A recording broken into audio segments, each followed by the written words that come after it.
beautiful flowers unlike all others.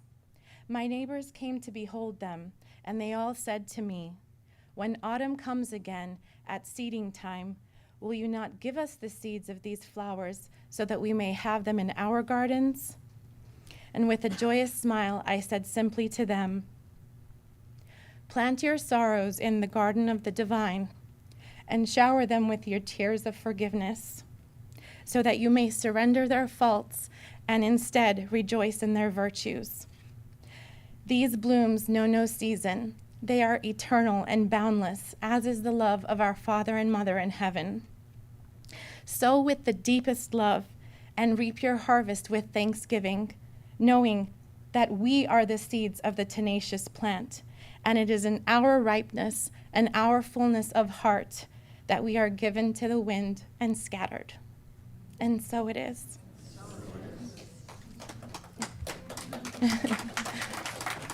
Now keep that applause and welcome our guest musician again for another song, Ananda Das.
darkness to the light.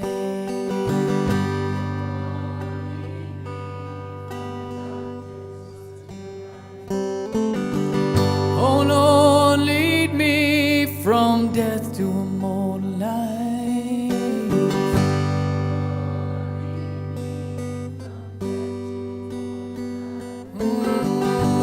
Oh Lord, lead me from the darkness to the light.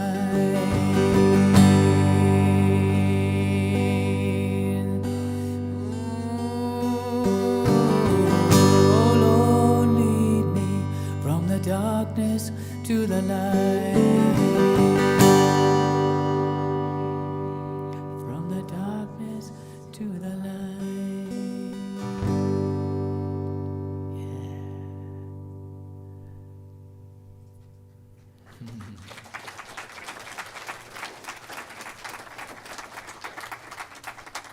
We got a choir here.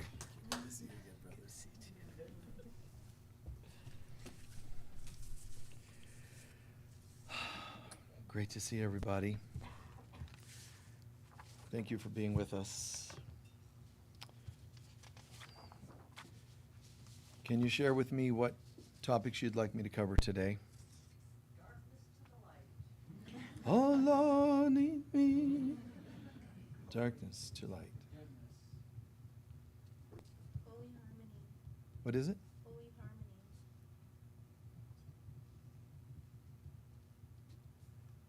Trusting. Okay. Thank you. That's good. Thank you. Appreciate it. Withholding your love from others. Like love. Delayed responses. That's good. Thank you. Isn't that a funny phrase, withholding love? Isn't that bizarre? How do you withhold love? Love automatically does this, and it's like, no. Well, you can't. You would tire yourself trying to hold this from doing what it does. If someone withholds love, and I know many of us have experienced in life somebody that tries to punish you emotionally or psychically by withholding love. You know, the person that dates you, and if you don't want to do the things they want to do, well, fine, and then they withhold love. But it wasn't love. So they're, just holding out something you think you want and need. Bless you, by the way. That's probably weird on camera. The people watching, I'm talking and I say bless you, and they're trying to fit that sentence together.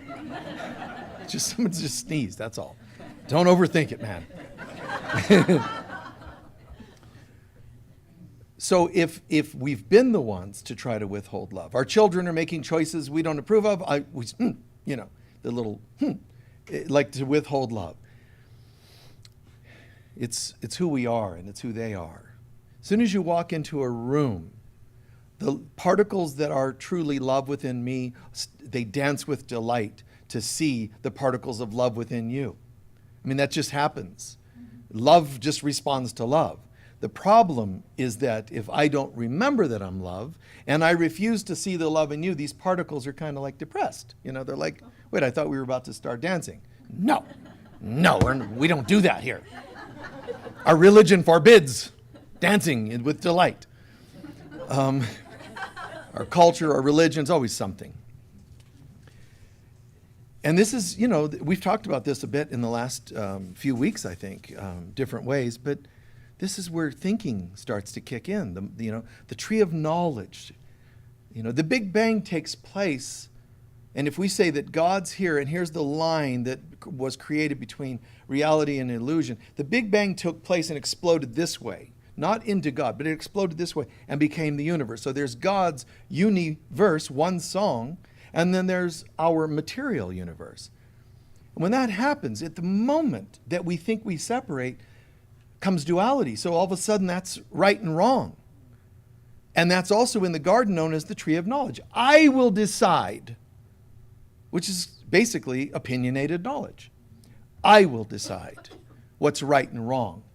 And even philosophical people still use that, oh, no, you just don't judge the right and wrong, and you just stay in the center. Well, it's funny because even the center is part of the illusion. Our attempts to be centered between right and left politics, or reality and illusion, you're still going by what you think you know. And that's why Jesus teaches this concept of I don't know. But in the I don't know, you don't become worthless.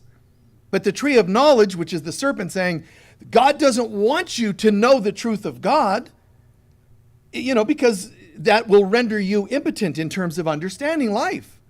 So that serpent, the ego, tells us the only way you will know things is if you figure them out, and then tries to pat us on the back when we do it.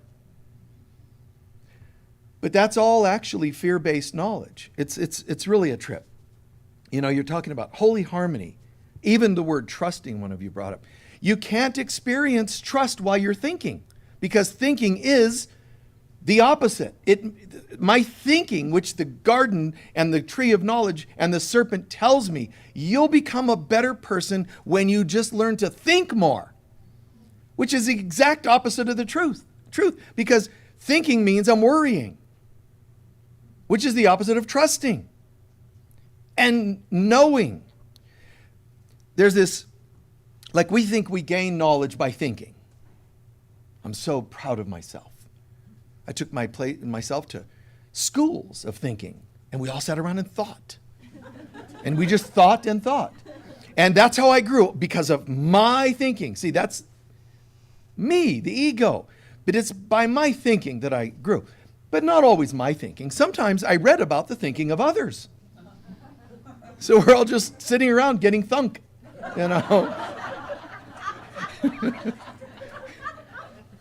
But true knowledge, would you like another think? Let's get thunk. Anyway, true knowledge isn't gained by thinking. It's by allowing knowing, not knowledge, the knowing of God to arise in you, and then you'll know anything you need to know in any given moment. A musician might sing and play notes that they've written down or thought about, and it's prepared. But the inspiration is usually not from thinking, linear thinking. And people can write songs from linear thinking. You can make yourself write a poem by making words rhyme. But it doesn't actually carry the same frequency. You can go out to the middle of the desert, and you can build a pyramidal structure and say, pyramids have energy, so now this is a sacred site. Well, not if you just intellectually went and stuck a pyramid on earth, on ground. That's now a sacred site. There has to be love brought. There has to be presence. Whose presence? Well, me and a few friends, I'll get them together. No, it's God first. One person can anchor more God than 1,000 or 10,000 at a ball game. Well, how come that's not a sacred site? 2 or more gathered? No, in the name, the intention of God and Christ. That thought, that divine thought, not thinking, divine thought has to be brought into it. When the forefathers of the United States were putting together Washington, D.C., it was one of the 7 major vortexes of the planet, if you didn't know that. Washington, D.C., they knew it. They sensed it. They knew how to work with that stuff. The Knights Templars and all these guys. So they're like, this is a sacred site. Let's build it. Which, by the way, since then, that vortex has sprouted legs, gotten up, and left. It did. I swear. It left. I'm not just being silly. It left. Vortexes usually don't leave. It takes a lot to make a vortex go, I'm going to withhold love. No. I'm out of here. And it just, and it went somewhere else nearby. It went to Virginia Beach, in case you want to know. It's true. It's true that the vortex went to Virginia Beach, which is an amazing kind of a energetic place. But it moved a short distance away to Virginia Beach, which is why Edgar Cayce and a lot of Christian centers, moved their headquarters there. Not because they knew it was a center, but they knew something unique was there, and so they subconsciously felt that, so they all went. That's another story. Anyway, this true knowing is different from knowledge. Knowledge is worry-based. Knowledge is like, I better know that. I need to know that. I need to know what to, in case, right? This is something you should know.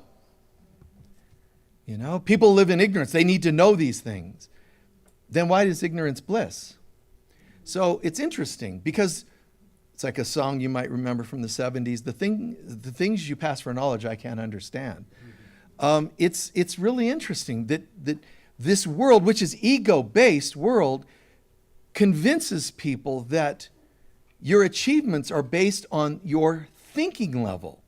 How your prowess of thinking, how much you have memorized, determines your score on an IQ test, right? And so, wow, look at me, I know all this information.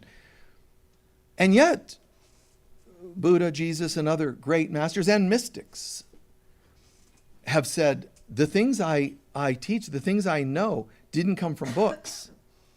So where's it coming from? Now, it's because it rises within the person, the subject, the person who's choosing to let it. But it's God that rises in and shines outward. So I know what I need to know. But even if you're not the person that's rising up, this is really magical. If you're not the person that's rising up within, what happens with true knowing, not in human knowledge, true knowing, it can rise within me. It can rise within a musician. It can rise within a book that you've read, the person writing it. That rises up. But true knowing, even if you're not the one who's doing the energy rising of consciousness, it resonates. When you sit, it's now yours. That's when you know true knowing. When you just sat and breathed in what was shared by someone who was experiencing a knowing. Now we know. That's one reason why I ask you at the end of services, what did you gain today? It makes you become ownership of that. It makes you own that. It makes you, yes, I got this. Who got it? You got that. You see, and it's yours. So that's the highest level of teaching. In a sense, in the old days, and in the Far East, they would say the highest form of teaching and learning is called synthesis. Because it means you take bits and you bring them together and you synthesize them. You know, like a synthesizer. It's funny, it's a funny wording because it synthesizes all these instruments, but it's also synthetic. It's not the same as having an orchestra. So in that sense, it's synthetic, but it synthesizes. So this one keyboard can bring the music, the sounds of many things. Well, it's the same with learning. One of the greatest things you can do, used to be considered the greatest, is synthesize. Jesus synthesized. He studied many places and he brought it together and then sort of brought it all and mixed it all up and then brought it forth as a truth, which great teachers do. The greatest teachers do. Synthesis. So now you're getting not a linear thing from this culture, that culture. You're getting a synthesis brought forward. Does that make sense? Highest until now. Now we're learning to go to another level where not, because the synthesis is the heart center. All your learning of the lower centers, that's great. The synthesis was the heart center, and we thought it was the highest.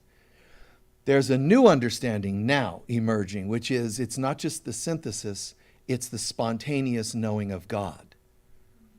It's not, see, synthesis is still synthesized information. This is going another level. Now, oh my God, something's rising within me. And now it's downloading stuff. It's downloading information, knowledge, understanding. It's downloading peace. More than information like linear information, it's concepts. And this is happening, and wow, I'm like, oh my God, this is happening. But somebody else can go, we go to this Sunday service where this guy does this.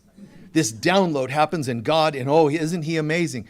But then you put it on me, and one day I leave, and now you're like, now I got to find someone else. That's called codependence. The highest means it rises in me. Damn straight. I won't settle for anything less. So I get to be excited about what I do. But if I'm sitting in the seats and only admire what he does, I missed it. So this resonance starts to happen. And you probably have seen it, most of you, and felt it. It's like what he's saying, there's a part of me, it feels like I knew that. That's good. See, now that's not the usual tactics of a successful teacher. A successful teacher, meaning materially or intellectually successful, is supposed to come up with stuff to wow you that you didn't know. Did you know this? Oh, I didn't know that, which actually is a fearful thing. I didn't know that. I need to know. See, it starts to have this weird vibe to it. Not like a peaceful experience. It does something different in you. So teachers, how am I going to sell a book if on the book cover I put information you already know? That doesn't make sense, you know? Okay, well, done with that one. Let me find another book that says you need to know this or you will not ascend. Fear. So this is amazing if you think about it. This something really cool emerges and becomes knowingness that's shared. And I get to experience it with you. I don't sit here going, oh, yeah. Let's download some information for these humans, these mortals. I'm so far beyond that. My mind can't even think like that. I enjoy the dance. I enjoy us joining together. I don't have to ask you for topics to cover. I really don't. I could just download what I know on some level you want to hear. And that would be even more impressive. How did he know that I wanted to hear that? But then you're not going to know if it really was that magical or not. Well, I don't know how he knew. I've had people go, that guy's weird. I've had people send in like fearful complaints like, this guy, he must be some sort of sorcerer. He knows what we're thinking. And there's times when I've been dumb enough to think I probably shouldn't do that anymore if it scares people. And then I'm like, you know what? At my age, who cares? Fear me. I'm getting old. I don't care anymore, So I can't not do it, but I do feel for you. I do. Stop. I do get where you're coming from, and it's fear. So why would I want to succumb to fear? All I can be is myself, and this is what happens. But I'm aware that this download, this emergence of God's presence becomes knowing. And some of us have emergence of God's presence. We think it may or may not be God's, but it's something we think it's God because something unusual like information I didn't know and all this, which could be Kundalini, it could be information downloading, could be from spirit, could be past lives, whatever it is. But it sometimes doesn't feel cohesive or peaceful. And you're allowed to say, only if it's peaceful. Not because it's wrong or bad information, but sometimes it's gone through a shredder called your ego. And now you have all these bits and pieces that you don't know how they go together. So it's okay. There's nothing wrong with you saying, you know what? This is not peaceful. So God, however this came about, I own it and I forgive myself for owning an inner shredder. Let me start hearing oneness and information that connects. You have the right to ask for that. Don't forget that if it starts emerging as information that does connect, give thanks. For each time it starts to come through more clean, more pure. Because then purity is now owned by you. All right? So we have this tendency, again, knowledge. It's like there's a part of me that we don't realize it, but knowledge is based on worry. The tree of knowledge is the tree of judgment. So I have to have judgments inside that make me start to worry. But the worry is coming from something else called doubt. Behind worry is doubt. And behind doubt is emptiness, separation from God. So I start to feel empty in my life, which is going to be the root of all addictions, including overthinking, which is an addiction. So I tend to be, why is this happening? Oh, I tend to overthink, and you label it ADHD and blah, blah, blah, blah, and BAD, whatever little acronyms you use. I've got this overthinking tendency. You know what? That's okay. No, but it doesn't go away. I'm even thinking about what I'm thinking about. And now I'm thinking that I shouldn't be thinking so much about thinking. And what do? Right? Listen. Another acronym, CBD. No. THC. Okay. So instead, wait. This is amazing. I get it. This thinking, it's coming from a sort of an unholy trifecta within me. Worrying. Oh my God. Oh, wait, but worrying is coming from doubting. Why would you worry if you had no doubt? The knowing of God. Worry, so doubt. Doubt is also overthinking. Worry is also overthinking, but worry, it's coming from doubt. Doubt because I feel disconnected and empty. So what you're doing, technically, all thinking, which is worry and doubt, all this thinking is fear-based. But what am I fearing? That I'm separate from God. But I'm really not. So once you own that it's you that's overthinking, you can also then change it because you have the power. Once you own an issue, you have the power to change an issue. Deny it, and you don't have any power over it. So then you're a victim, and then that takes us another direction. But all of this said, it's like, but I can own this, and that means this is just fear of being separate from God. But I'm not separate. So that means all of my worrying is founded upon something that isn't even so. That automatically gives me permission. It doesn't mean instantaneously I am now the embodiment of inner peace. But it gives me permission to sit back and go, oh. And then, an hour later, here it comes again, manic monkey mind. Have you thought about it? You should worry. I'm going to turn on that station. Oh, but that station makes me fear. Oh, but you need to know these things because any day now, and this could happen to that guy. And here it goes. You just go, shut up.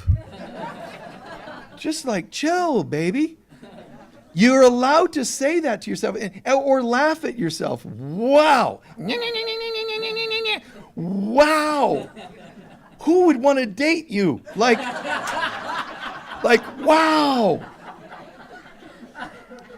I need to find someone who has such peace and silence. We'll be a good complement to each other. We'll get together and I'll at least get them to meet me halfway and let me talk a lot. And then, and then they'll just be like, okay, I'm now half full. It's not going to work. Just laugh at yourself a little bit. What are you doing? And remember, calm it down and say, wow, you're so afraid. What's wrong, honey? What's wrong, sweetheart? Well, but it's not true. But we need to think about what? And the tree of knowledge is worthless. But I know. And while I'm in this world, I will have to deal with some of those things. I probably should have knowledge like how to change a tire. Okay, I'll give you that. I'll give you that. There's a few things that soothe. Pet it. Soothe, if you need to put eyes and have this conversation, and then just, it's okay. You only need to know how your address is good, how to change a tire, and the value of mass quantities of butter in anything you eat. There's only a few things you need to know. Really? Yes. Oh. I've got a friend. So that's nice. But I have an idea.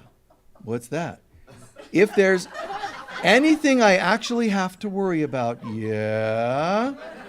why don't we give God permission to let us know? Give God permission to let us know. Oh, so you're still allowed, am I still allowed to worry? Yeah, but only on an as-needed basis, which of course, ultimately is never. But for now, you have to tell it, yes, you can worry once in a while, because it doesn't want to be totally disallowed. So you give it that.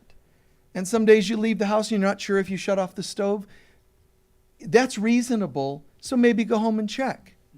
But if it happens 365 days a year that you leave the house and not sure if you left the stove on, you know what? Just don't go home and check. Just go to work. Don't be late. Don't get fired. Go home. And if the house has burned down, oh well. Because I'd rather it burn down once than me burn down 365 days of the year. You see? Worrying means you're dying every day. And it doesn't mean I'm saying disallow, and you got to allow a little, or the ego will overly flare up, saying, what are you up to? This non-worrying thing you're into. Some new cult, or what are you doing? Are you trying to disallow my presence? So you have to go, no, I'll allow you to worry once in a while. Oh, okay. But of course, you and I know what we're really saying is as needed basis. So words like trust. I can't trust and worry at the same time. So the opposite is faith instead of worry. You see what I'm saying? Faith instead of worry. You've got, hidden behind that worry is doubt and then emptiness. But instead, I'm going to go with faith and knowing, not knowledge, knowing the knowing of God. And then all of a sudden I start to realize I'm one. If I can switch from the worrying, the doubting, that trifecta I mentioned, and, which is all fear-based, but the worrying and the doubting and the emptiness, all of a sudden to faith. It's like trust and faith are kind of hand in hand, slightly different, but hand in hand. But faith. But you know how you'll have faith and you know how you'll have trust? When you develop a knowingness of God. And how do I have a knowingness without oneness? So oneness, the opposite of emptiness. I'm not empty, I'm one. I'm not alone, I'm all one. So beautiful. Now I brought in a different trinity of sorts. And this is what I choose to nurture in my life. Turn away from the doubts and fears and excessive fear-based things. Turn away from them. It's not easy. But that's what all the mystics were describing. That's why, believe it or not, that's one of the main reasons for meditation. To learn to go into the silence. The silence isn't the goal. There's me and my thinking, silence, which is a discipline to take you to a third place, the presence of God. Some people actually say, I went to a school and learned how to hold silence. It's a meditation school. And then what? Well, no, nothing. It just... And I'm a master. I've reached level 3, silence -3, where I can just make my mind totally empty. And then what? No, empty. Well, no, where's God? Well, God's the emptiness. No, it isn't. You're supposed to get empty so you can be refilled with the presence. But you know what some of these meditators do? And they spend years to learn this, to be silent, and then the voice of God says, hello, my beloved, shh, shh. Silence. Silence. Yeah, but shh. But I'm God, shh. It's kind of funny. Taking all this so seriously. On the other side of silence is God. And on the other side, all this stuff that bothers us and worries us. And you know what? I'm not condemning or shaming. It happens. And laugh at it when you can. But on the other side of all that worrying and doubting and emptiness is, again, this place where I can have faith and trust again. Oh, that feels kind of nice. Wow. I'm able to feel this like spaciousness. And in that spaciousness, I trust, comes knowing, a different knowledge from this one, that information in, and it emerges from within. As needed, what I need to know at any moment, to counsel from an intuitive place, to do intuitive readings, to parent from an intuitive place, and so on. It rises and rises within me. Anyone in my proximity, or even thinking about me, any of us, from the other side of the planet, they think about us, and because we have this rising, if there's any willingness in them at all, they're going to have spirit rising. Not even know why. Yes, in a room like this, we go, wow, this is cool. But this is a dance we're sharing, right? This is a dance we're sharing. And so even on the other side of the planet, someone's feeling this. Why do I feel so much better all of a sudden? Because the tuning fork that's struck and goes near another tuning fork can make the other one, without touching it, resonate, vibrate, sound out without even being struck. So even a person seemingly in a passive situation is able to receive. Even the genetics of a person has intelligence, not its own, meaning not like you have 8 trillion voices of DNA. Oh, hey, how you doing? Oh, I'm DNA of the finger. I'm DNA of the nose. You know, it's like, it's way too manic. What it is these are forms of our receptors. We have skin receptors, we have DNA. All parts, every cell of my being, every atom molecule has a form of receptors, meaning a giving and taking, like information. But it's either going to get intellectual information or a knowing of God. And when the knowing of God rises, even your DNA says, soaks it up. Oh my God, the presence of God is here. Unless I'm so ego-based, I've programmed all my receptors to shut down, opposite of trust, shut down and use external information that we, ego, will discern whether we like it or not. That's different than the knowing of God. And we get in such a good habit of just allowing the knowing of God. It's like, I know what feels right for me. I know what feels like love. You just get so good at it. It's no longer, I'm gathering all this information. I don't know which one to believe. No, it's intense and that's hard. You get better and better at, I know what love feels like. Real love. I don't mean just romantic. In the Bible, there's a concept, if you ever have read this part. Adam knew Eve. I hope so. They lived together for 1,000 years. No, the word know in the Bible meant to have intercourse. And he knew his wife, which is funny. Like, to know you is to love you, if you know what I'm saying. Anyway, to know somebody, you mated with them. But that's actually a misrepresentation.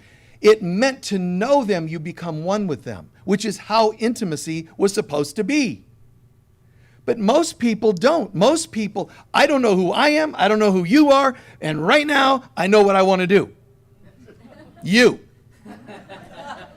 So the doing coming from a lack of true knowing, now it's compensatory, which means it's also addiction-based.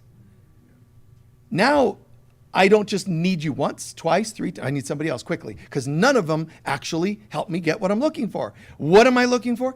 Back to that oneness with God. You're not going to get that from bodies. If you're a body, that means you're already lost and fallen, and it can't get you home. But if you're willing to be with somebody and let the body disappear, then you get to know them. Know. Knowing is of God.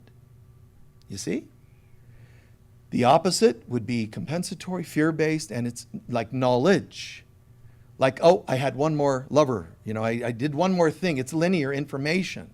And even what you're doing with the person is just linear information. When people say, what's the magic of like sacred sexuality, intimacy? What's the real magic to Tantra and those kinds of things? It isn't in the technique. It's in this one piece of magic behind all of it is they are not a body. Oh, well, never mind then. I was looking for a manual that would tell me techniques that end with me being complimented at how wonderful I am as a lover. That's what people are subconsciously or consciously doing. How do I improve my... But as long as you look and see a body and try to do things to a body, you are in your fallen state, which means you cannot know them. In this world, knowledge is attained, by reading thinking processes, thought processes of others. But knowledge, ironically, is gained by dissecting things, which is the opposite of knowing. See, oneness. To know something, you join and you are one. Synthesis that goes to the next level. But knowledge is, I don't know, what do you mean know and joining? What is that? Come on, what are you, like some new ager? No. Knowledge comes from empirical science, dissecting things. So originally, and I don't mean the ones that misuse the skill, but the original concept of shaman mind means one mind. So the shaman holds a plant and asks the plant what it is. The plant downloads. Why? Because we're one.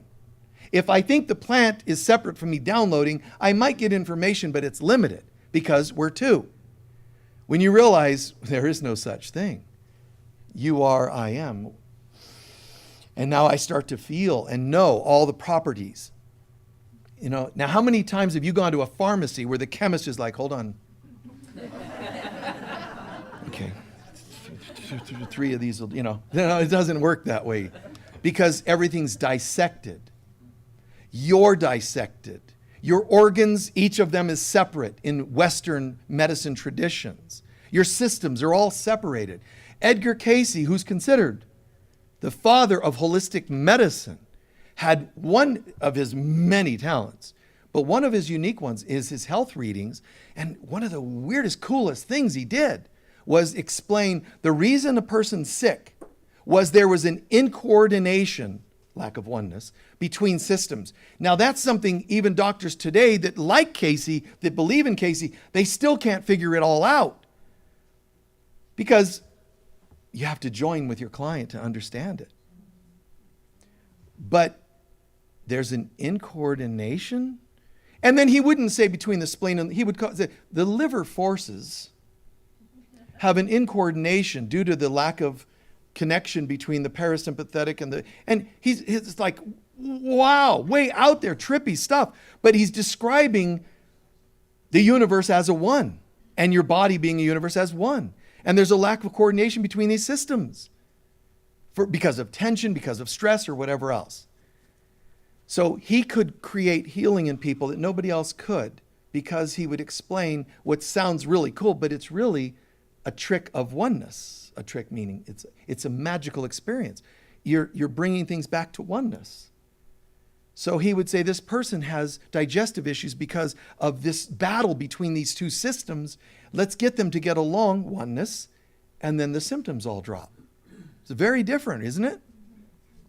So, in a sense, another layer of what we're going to talk about today, and I want to address one of them you asked about, darkness to light.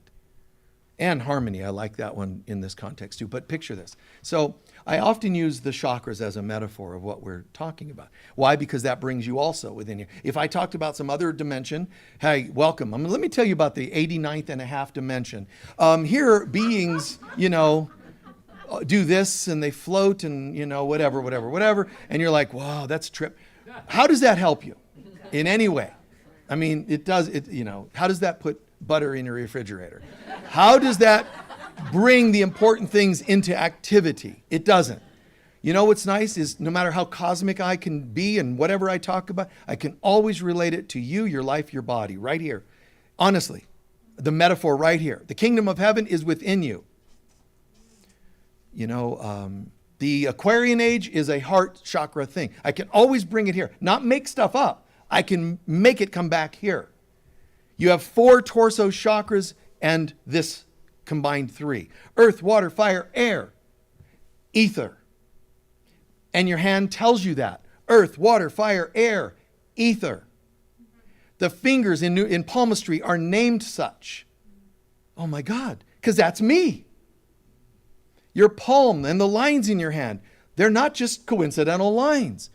My inner beliefs of who I am creates a tone, a vibration, whatever it is, and it comes out and it creates, just like grains of sand on a sheet of glass when they practice using sound and tone, and it creates geometry. Your hand is a geometry, all those lines. It's a geometry of how I'm feeling, who I am inside. And it's going to tell you. You're reading my lines, but you're really reading my soul that sends out a vibration that becomes the lines in my hand. Or the bumps on my head, the shape and style of my face. All that I see, all that you see outside is a reflection of the inside. So too does our chakras tell us about our spiritual journey. Yeah, I'm on the path to God. Okay, who's the I? Well, start at the root chakra. Yeah, and I'm on the spiritual path. What do you think the path is? The old Appian way, man. Moving on up through here to reach God. And at one time we said, oh, I'm on the spiritual path. And so we thought, we were told and taught at the time, the spiritual path, if I'm down here and I'm rising up, if God's here, that stuff down there is naughty. Because it ain't up here. So I should probably abstain from any of that naughty stuff and just God. We thought that because it's illogical. If I'm going to the crown, I got to leave the root behind.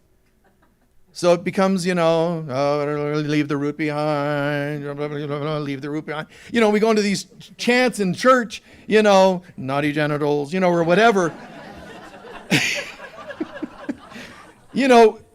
Just completely vowing, never again shall I look below, vowing naughtiness. And you know what God was saying? Aw. You're doing such a great job leaving all that behind, coming up. And then you meet God and God says, how you doing? I'm great. And I left all that behind. And God's going to go, I know. But you actually have to bring this down there.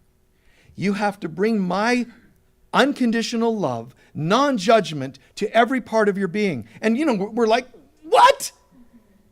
It just took me 8 lifetimes to not want to play with that anymore.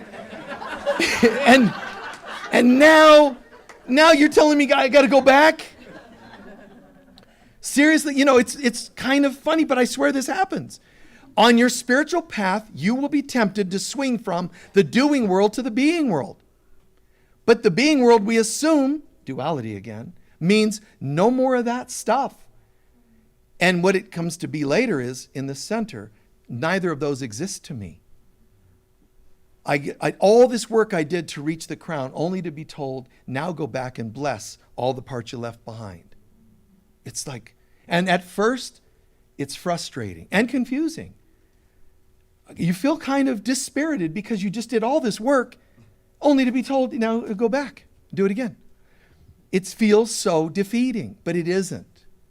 The ego is going to want you to think it's defeating so that you crash again. And instead, no, I get it.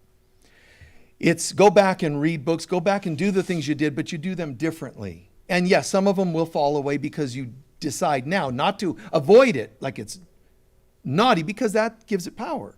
You now just are not interested in it. It's not an option. You just go, that's not here. And some things will still be there, but they're needing to be looked at and blessed, whatever, that might be in your life. So the spiritual journey involves darkness to light, but let's say it this way, darkness to light, and then light to darkness. You have to bring God's presence into everything you do, think, say, everything, every memory. Okay, so one more thing.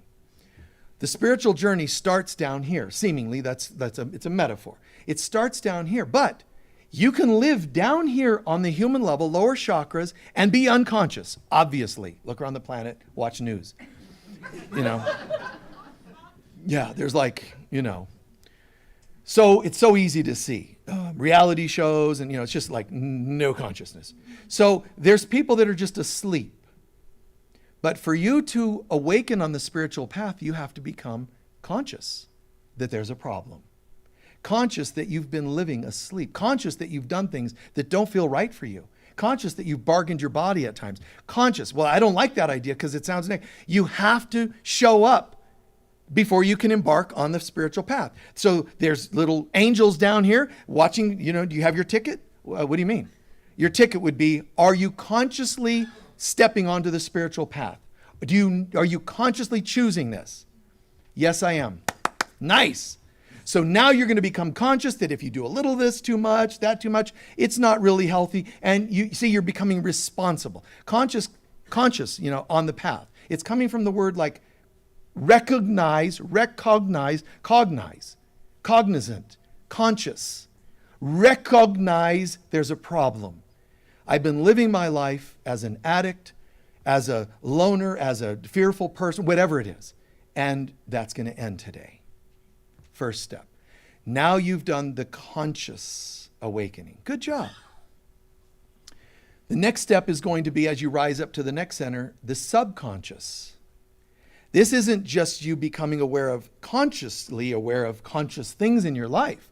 Now you got to go through the subconscious, subterranean, your basement.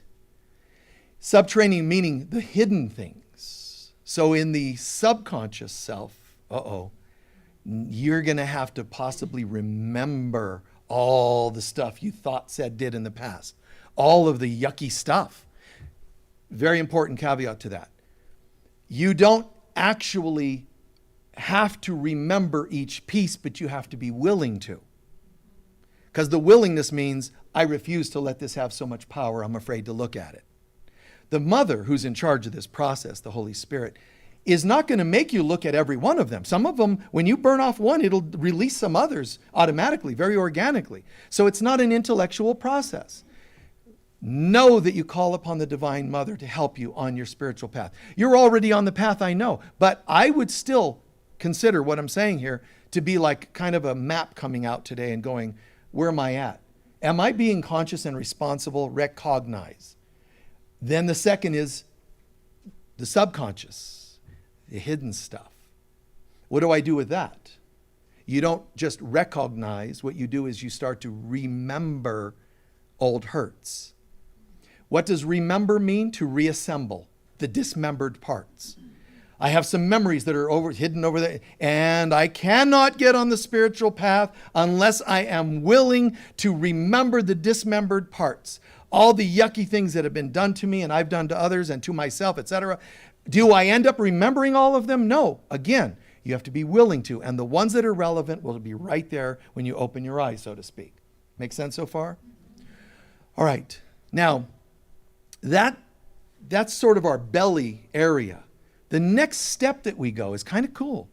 The heart, the collective unconsciousness. This is where your personal Akashic records are stored, and it's where ours are stored. So when you read the Akashic records, you're not reading the body so much. You're not reading the emotions so much. You're not reading the intellect, by the way, so much. You're actually tapping in the Akashic records. Readings can be from any level, but Akashic records is when you read a person's soul. Okay? And what's one of the cool things about that is, there's people that take classes on Akashic records. I read the Akashic records. You maybe not. How do I know when you're reading or I'm reading the Akashic records versus psychic skills, which are phenomenal skills to have, by the way. Intuitive skills on any level, any chakra, great. But how do I know for sure when it's Akashic records? When you love your client. When your heart opens because you love and care about your client, their heart opens and allows you to see their soul. You get that? So this is not a thing you do with your head. You don't do psychic, energetic skill sets. It's not about penetrating their brain with your powerful psychic mind. It's about love. It really is. I really care. How can I help today? And then that person's soul just goes, God, this is amazing. This is so organic for me to open my heart to you. It's because there's love, real love. There's manipulations that people do to get each other to open up, but there's a darkness and a coldness to it that you will not find when it's real, something beautiful here. So your collective unconscious self is here. It's unconscious, meaning it's a record, but yet you're unconscious of it. And yet it's bleeding out into every part of your life. Every part of your life. Remember I said the soul appears on the body out here, right? Tectonic plates collide and they become mountains. When something collides in me, it becomes manifested. It's a freckle, it's a bump, it's an illness, it's a whatever. But things from the inside will come out. So the collective unconscious is here. And this is soul level healing. That we're moving from darkness to light if you can't see that progression, and it's all about forgiveness. The heart chakra is the primary center of forgiveness. So when you forgive, you're actually opening your heart center. When you fall in love, you think you're opening your heart. That's not what the heart center is. That's not true. That's lower chakras. Falling should tell you something. Okay? When you rise in love, it's something here is happening. It's a different level, it's unconditional, it's beautiful, and it can never die. Falling in love is weird human stuff. So this is the collective unconscious. We have one more step to go. The super consciousness, the God self. But it's only your version of God. This doesn't mean it's the absolute.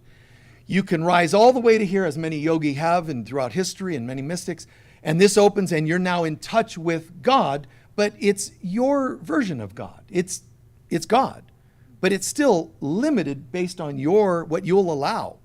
You know, I mean, it still has to honor your belief systems, which could grow exponentially day by day.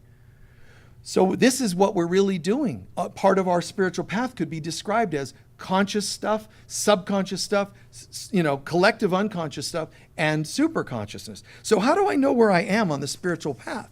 Well, it's very simple. Am I still learning to take responsibility and own what's working and not working in my life? If you're there, great. That tells me I'm activating this because I used to be asleep. So at least I'm waking up, becoming conscious. Or I might say, yeah, I'm still doing that, but I'm also noticing, oh, Lordy, all kinds of bizarre memories from the past. And, I'm doing inner child work with a counselor and I'm seeing a therapist. That's telling us that we're working on the subconsciousness, which is sort of the second and to a degree the third chakra. It's all my old stuff. Don't think that that's like, oh no, I want to be higher than that. Be quiet. Be where you are. Don't try to force yourself to be some level you're not. That's not organic. Just tell that voice, hey, you know what? Quiet. Let's just start where we are. You're going to be here. You're going to go to sub-level. And then there's also, wow. And how do I know when I'm at this collective level? Bizarre, I use that word meaning cool. Bizarre connections, synchronicities. You start to walk in synchronicity. Like, if synchronicities weren't happening, it would be odd. Because you're like, oh man, turn on the radio and, oh, the song One by Three Dog Night is on. One is a lonely, oh, everybody go, oh, it's 11:11, 1. Wow, this is a trip, And then you get something in the mail from a company called One, and then, you open your computer and it says 1 minute, please. And on and on. It's like, wow, that's this level. But it's not just cool little things that happen that you like. It's also, you think as a humanitarian. You think as a we. What's the greatest good today? Your decisions start to become the greatest good. A musician could step up and say, I think I'm going to play a song that I think you'll like. I want you to hear. That's I. There's another level to go, what's the greater good? What are we wanting? And then music comes through you. Even if it's the same song you were going to play, it's different because you went from I to we. That's this chakra. And then, like I said, then there's the superconscious self, this rising above all that, rising to a whole new level of consciousness. One last thing, the ego. Anytime I want to switch into fear and worry and emptiness, I'll be giving the ego permission to hijack wherever I am and take over that, which is why some people end up with some very dark things happening. They might have opened higher levels of consciousness, but it got hijacked by something. And if you raise higher levels of contact, energy, consciousness, trust me, there are all kinds of beings hanging out waiting. Oh, really? You think we're going to just let you walk into your superconscious self? You haven't talked to your children in years and they don't like you. You have these restraining orders from everybody you ever dated. You don't deserve to be up here. And you're like, that's true. probably should just go sit down in my base chakra and go unconscious again. It's true. These things will go after you. And that's where you have one thing to fall back on. Of myself, I am nothing. Meaning the part that could be attacked by any of them is nothing and is vulnerable to attack. But that's not the end of the sentence. Of myself, I am nothing. But in God, I am all things. I am everything. And if God is with me, what could be against me? Now you're affirming oneness. I still am consciously, subconsciously, collectively aware that I have issues here and there. Got it. So you're not pretending, denying, stuffing, minimizing. Got it. But when I surrender it to God to be released and forgiven, I'm given permission to stay right where I am. I don't have to be toppled. And we'll all go through that, periods of that, where we don't think we deserve. You can be the greatest spiritual teacher and still have those moments. I don't deserve. You know, and it's so bizarre how it catches us off guard. You know, just so like, it could be a movie you see, and all of a sudden a scene triggers you, and where's that coming? And you shut the TV because you were getting triggered and you didn't want to even know that you were getting triggered. Turn it back on, go, okay, I'm conscious. I was triggered. Go to the subconscious level. What was this about? Track it. Go to the collective level here and forgive it, and then, back to God. I know this because one time I shared this a couple years ago, real briefly, but one time I saw, I think it was somebody in my family, sent me a picture of me when I was a kid, probably 5-ish or so. When I looked at it, I was disgusted. I looked at myself and said, you're so stupid. Because the picture was me smiling. And I'm like, you should be ashamed of yourself. Smiling, are you stupid? Do you know what was happening around you? You know, see what I'm saying? Like, I'm telling me, you have to be stupid to be smiling. Nobody there likes you. And then I sit and look at that and go, wow, where's all that coming from? That's not me as a teacher. Sometimes these things will emerge and you don't know where that's coming from. Such hatred. But that's years of stuff held. And when it comes out, it's going to say boo. It's not going to go, hello, beloved, could we emerge a little? No. It needs to try to take you off guard. And I was. But I can still tell you. Because it's the truth. It's how I felt at the time. Such repulsion looking at a picture of a little boy. Rather than, wow, look at sweetness or innocence. No. It was all this, and it was partly all of my spiritual and psychological know-how that actually made me pummel the kid. Because the spiritual, the all-knowing teacher goes, dude, what were you thinking? You know, you're going to lecture the kid because you know so much better. And we do this to ourselves every day. Right? Every day. Some bad news comes your way and you start personalizing, getting nauseous, and this is what we do. See it. Bring it to consciousness. Track it to the subconsciousness. Bring it to the heart for forgiveness. And I didn't have to go to the little boy, you know, oh, beloved, I'm sorry, and I forgive you. He didn't do anything. He was, beat to hell by these people around and still smiling. I had to forgive my perceptions of him and let him be free. You are as God created you. You are the Christ on earth. You are okay. And if I can't do that, some of us feel like we can't. I can't look at a picture of myself. It's okay. This too shall pass. Give permission. This too shall pass. No matter what they told you, you are a holy child of God. That's not an opinion fighting an opinion. I don't have to go there. It's okay. It's okay, little Michael. You're okay. I don't have to talk him into. I'm serious. You don't have to talk him into it. It's a fact. The truth of God, the knowing of God versus the knowledge of man. According to the knowledge of man, you're so foolish. You're so foolish. Don't you know anything? The knowing of God, it has to go through a moment of, I'm sorry, love you, but The knowing of God doesn't have to fix the child. It's a knowing that surpasses human understanding. Please take a few centering breaths.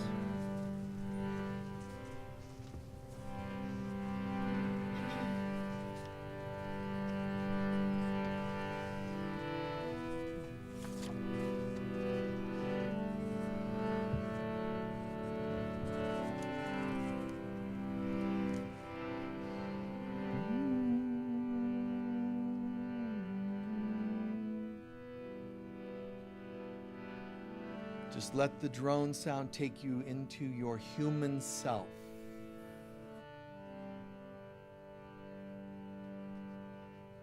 The drone sound effect down into the root for a moment.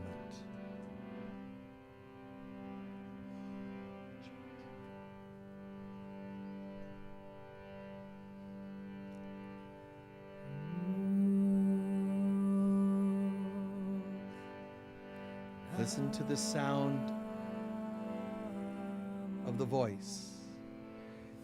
It's God in the crown calling you upwards. Come home. Come home.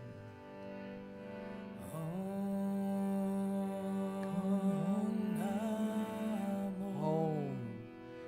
And it calls you upward from the conscious, the root area. Go from unconscious to conscious. I am here. I am here. Nowhere else.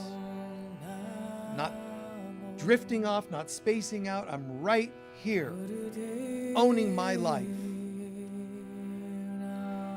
And there's a lightness picking you up. To the subconscious self.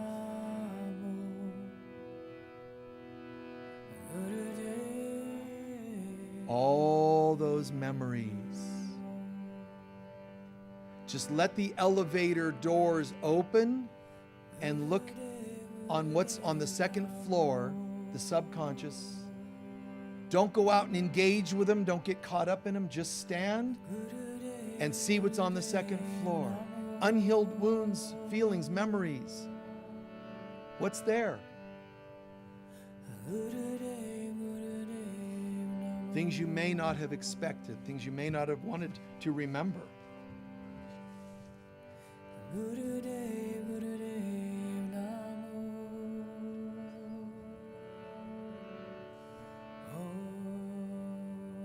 I stand in God. I see those memories.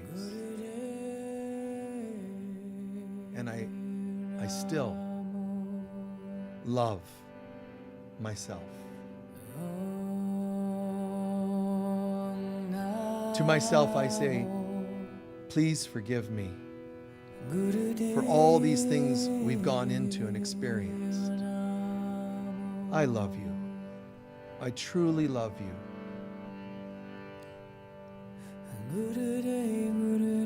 So sorry for all of that. Let's rise together. Come with me. Feel the fear and do it anyway. And thank you. And you are showing up more and more in that elevator now, and you rise to the heart center.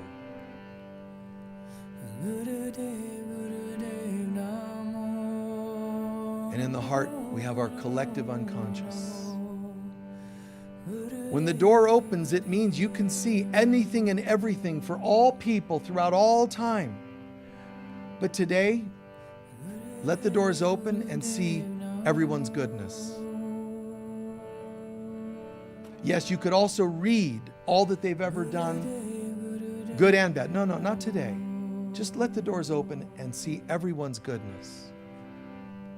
This is the part that reincarnates because of lessons. And because I'm in this level, I'm aware of everything.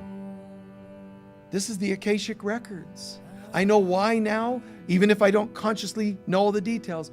Everybody was in my life for some bizarre reason. A belief in learning or healing, whichever it was, I get it. And I see you all as pure souls. Tell them all and affirm that.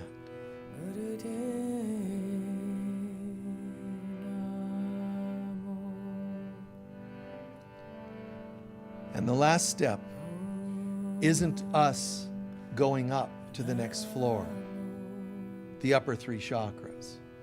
The next step is always God reaches down when we've really come to our heart with such purity and innocence. No more overthinking, no more worrying, no more fear controlling our lives, and God lifts us the rest of the way. So imagine the elevator on its own, the doors close. Magically, you're drawn up to the next level, the superconscious self. The doors open and you're seeing the kingdom of God. Pure light, radiance, peace, and joy. Breathe it in, soak it in. Breathe that light, the golden color, breathe it in until your cup runneth over. Your whole body becomes electrified with light.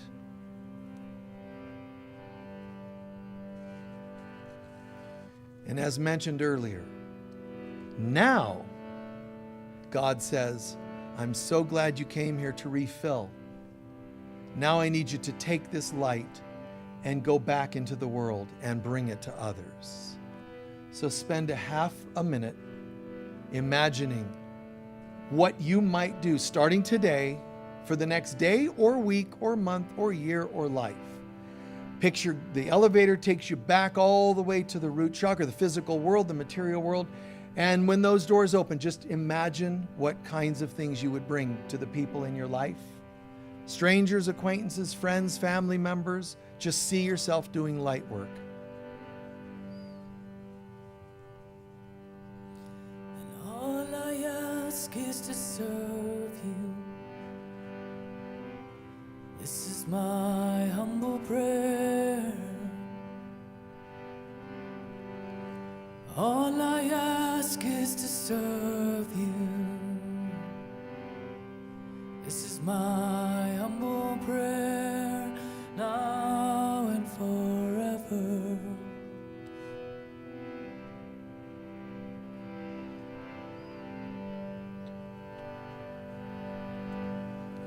Now and forever.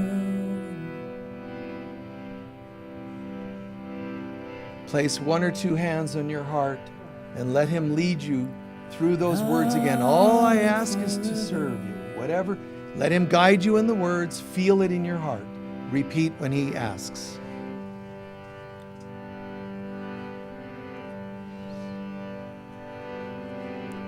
All I ask is to serve you.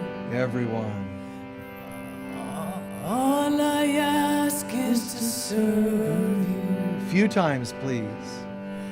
All I ask is to serve you. All I ask is to serve you. My humble prayer. This is my humble prayer.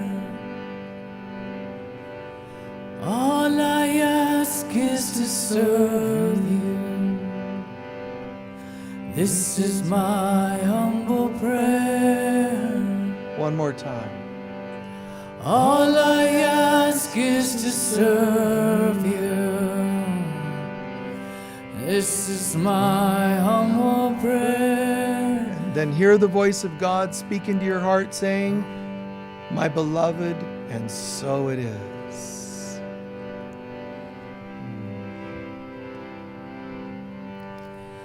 And now and forever.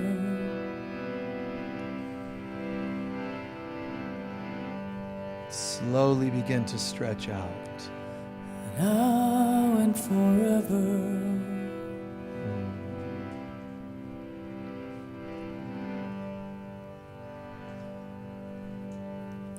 Now and forever. Beautiful. Reintegrate into the cells and systems of your body and bring that light there.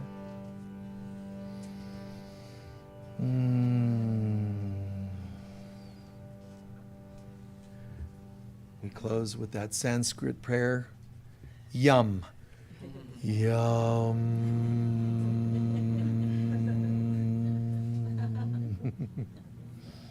Thank you. Thank you so much. How's everyone feeling? Nice, nice. Wow, thank you. In a moment, we'll do collection, but not yet. Just let yourself reintegrate.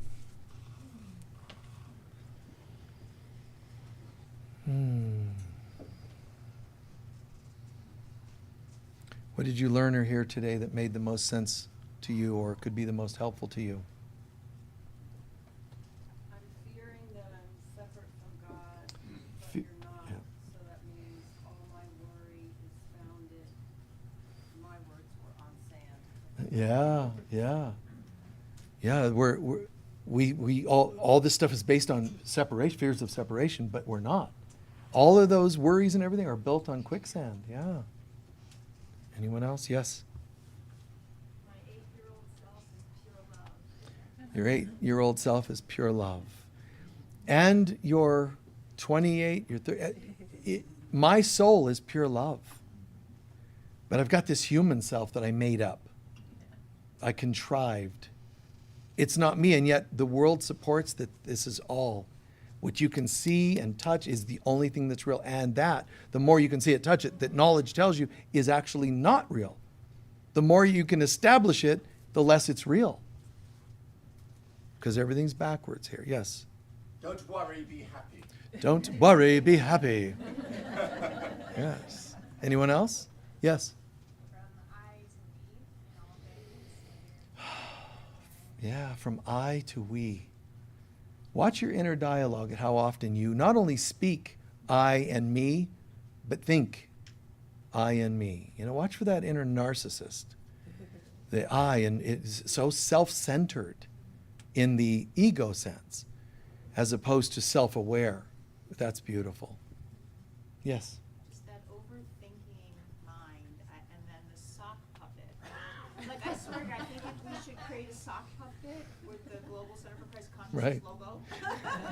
Because I like, there's a whole visual for me. Beautiful. Yeah, it's beautiful. So somewhere on this planet, there's going to be people after this service, whether they live in other countries or here, they're going to be going out somewhere and having your little espresso and juices that you guys do, you know, and you'll be sitting there going, oh man, I went to this amazing center. What did you learn on the cosmic?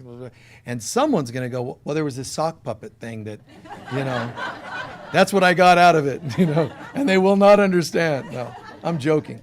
Yeah, that was a trip, wasn't it? All that coming through? Yes. As we look at ourselves and the different chakras and different beliefs that we have, being mindful of the perceptions that we have of ourselves and bringing God into that place that can still be so sore sometimes. Yeah. How interesting it is when we sometimes can still find those sore places, you know, inside. But bring it to God. Bring it, don't fight it. Don't minimize it. Don't hide it. Just bring it to God. Bring everything to the light. Yes. We're healing the collective akasha. Yeah, we're healing the collective consciousness, the akasha. And what's the key word there? Forgiveness.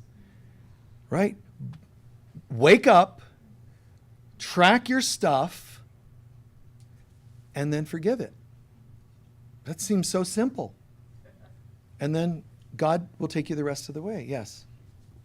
Forgiveness again. I was praying here and now about something going on with my son-in-law, and my phone started vibrating, and it was him. Oh, isn't that happens so often.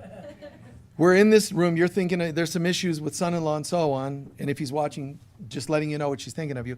And then he calls you during the service. Isn't that amazing? God bless you.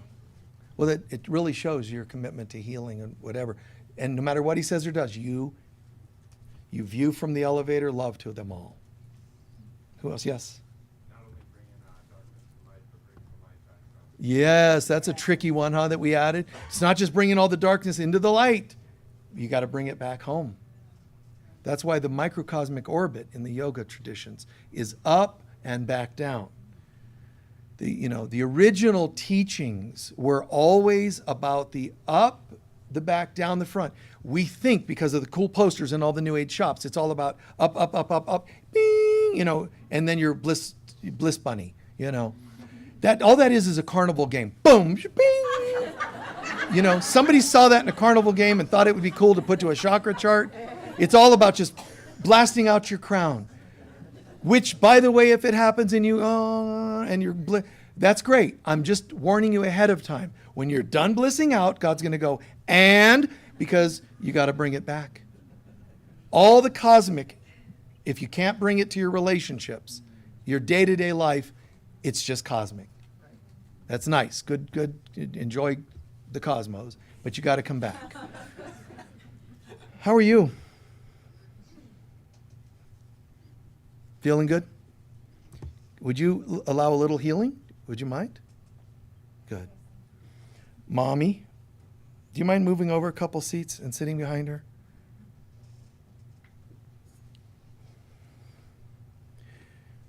The youngsters, can I ask you a favor real quick? Just hold Mom's hand, okay? That's all. Good. That's all. Just hold that for 1 minute. Mom, your other hand on her back, between her shoulder blades. Good. The gal receiving healing. Can you hear me and hear something in your mind? Okay? Close your eyes.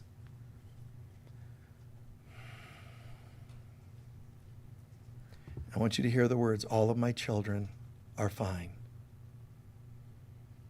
And just let that repeat slowly a few times. Nice and slow.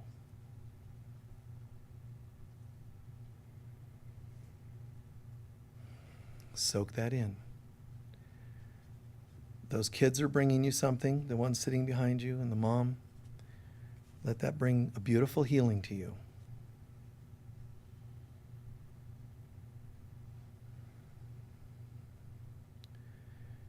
And you go to deeper and deeper levels when you say, well, what does this mean exactly? And let it download what it means. Emotionally, physically, biologically, genetically, etc. Just whatever it's to mean. All of my children are fine.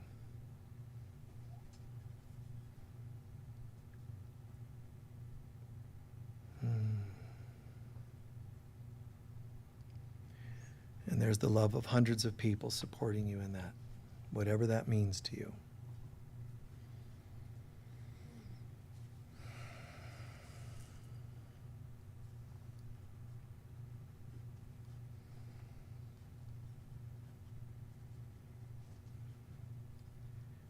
Thank you, thank you, thank you.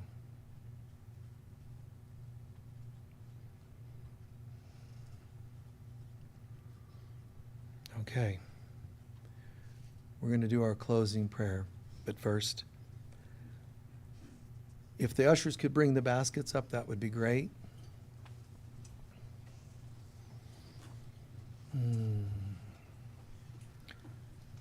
Those words are still in my mind. All I ask is to serve you. Isn't that great? Your love offerings go in the purple baskets, or the bags, the purple bags. Any extra donations you can share go in the baskets. Those are what we use for people of lesser means or special projects. As of this week, we found we're going to have to redo our roof, which is, I think, $8.5 million, I think it was. It's a lot. So your extra donations, and some of you who ask every so often if we have a large need that you'd like to help, you can help. That'd be great. And this is, the tile roof. The good news is the tiles don't have to all be replaced, or else it would be many, many tens of thousands, but it'll be, expensive anyway, 10, 20 grand or something. So any help you could extend would be most appreciated. and or any little donations in the basket. We will probably for the next week or two accumulate that for that particular project, okay? So hold your love offering to your heart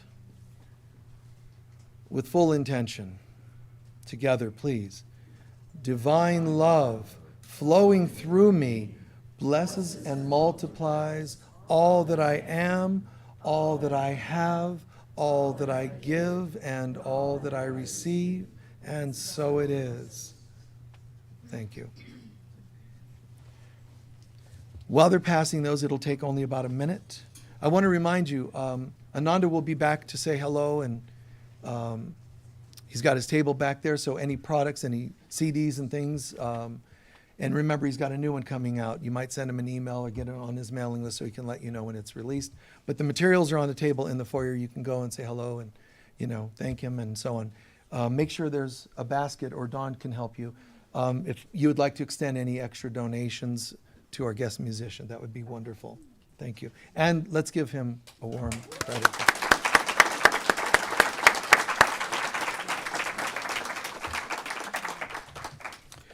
And while they're passing those the last minute, a couple quick announcements. This Wednesday we have our circle here, the healing circle, where people can come and bring physical, emotional kinds of things that are going on. It's kind of almost like a group therapy, but it involves mentoring and learning how to do healings, not just receive, but how to. Now, it doesn't mean you have to be a healer. Just you can be here to receive. You can be here to learn how to give, share healing, physical, emotional healing work, or you can just hold space, whatever you'd like. That's Wednesdays at 4 o'clock in the afternoon. All right, and that's every other Wednesday. Last couple things. Remember, we have our Daughters of Heaven conference. If you're not signed up, still time. We've got, I think, about 150, counting the ones online. So we have room for probably 20 more people. It'd be great if you could register. If you don't know enough about it, it's magnificent. Best conference I've been a part of, but the Daughters of Heaven are like light workers that are just going to the next level of, holding space for the Divine Mother and the Christ presence. Musicians and speakers will be part of that. Fantastic. So sign up if you can. There's a website, daughtersofheaven.com, or you could go on our Global Center website to learn more. And if someone's looking, by the way, for a car, there's a Nissan Pathfinder SUV. It's only got like 70-something thousand miles on it. It's the gold-colored one next to the dumpster in the back of the property there. If you're interested in that, talk to the office. It's only a few grand because it's coming through Judy's estate sales, so she can sell those at a much lower price. When they're part of her estate sells a whole estate, so things have to be sold away. So she got that, all right, and was kind enough to bring it here. The last couple things, remember we have crystal bed in our healing room out here, so you can sign up for the light crystal activations and balancing that does.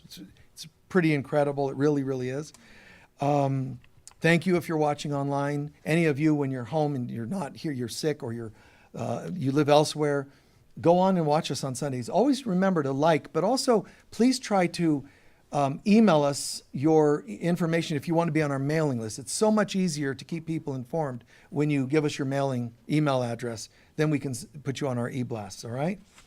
And I want to thank everybody for more and more getting used to proper parking.